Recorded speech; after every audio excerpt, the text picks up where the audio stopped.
Namesto tega brezveznega videoposnetka bi bil tu lahko vaš oglas.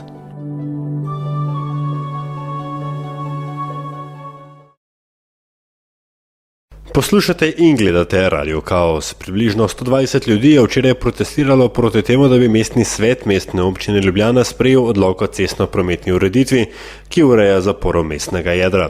Spomnimo, predlog je že prejšnji teden povzročil veliko hude krvi ter posledično obstrukcijo seje strani opozicije, ki je proti pričakovanjem uspela.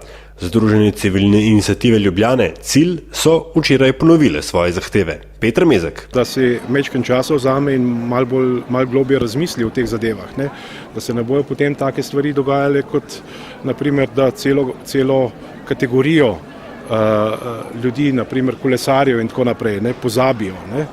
Mezek tudi dodaja, da se stanovalci prizadevajo zgolj za dostop do stanovanj v centru mesta in ne za parkiranje. In to je njegova velika manipulacija, ne, tukaj. In tudi kako skuša, bom rekel, popolnoma napačno sliko o stanovalcih stare Ljubljane širiti med drugimi Ljubljančani. Ne. In namesto, da bi župan, bom rekel, združeval, nas razdružuje. Tudi Marinka Kurilič iz civilne iniciative Tržnice ne damo je ponovila trditev, da župan ne prisluhne zahtevam prebivalcev centra mesta. Ni nam všeč, da ne sliši občanov Ljubljane, da se obnaša samovoljno. Tega mu njegovi prijatelji, njegovi sodelavci ne povejo. Mu bomo pa povedali mi. Da je treba kot županu, da prisluhne občanom, ki imajo stiske. Mogoče zgleda, da smo sitni, ampak ne, mi tu živimo.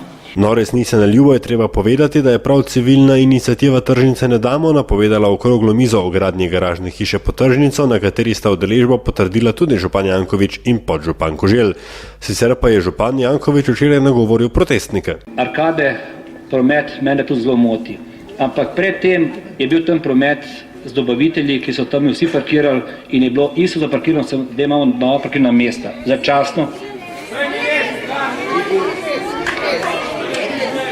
Jaz sem vas poslušal, zdaj boste, upam, mene poslušali, ne? Ob plečih arkadah na tej strani po tržnici so bili kombi in kamioni in škoda se prepričujemo.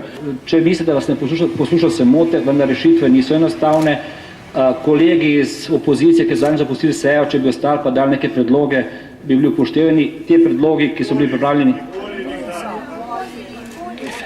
Potem pa, ja ne vem, morate vprašati 63% kdo me je volil, ne, tako, to je zelo preprosto.